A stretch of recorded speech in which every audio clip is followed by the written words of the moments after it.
ایران کے supreme leader آیت اللہ علی Khomeini کا ایک تاریخی جملہ، ایران ضروری نہیں، اسلام ضروری ہے۔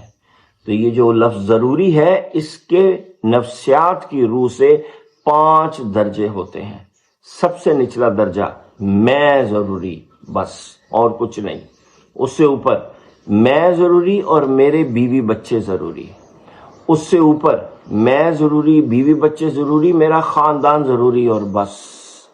اور پھر اس سے اوپر چوتھا درجہ میرا ملک ضروری اور صرف میرا ملک ضروری۔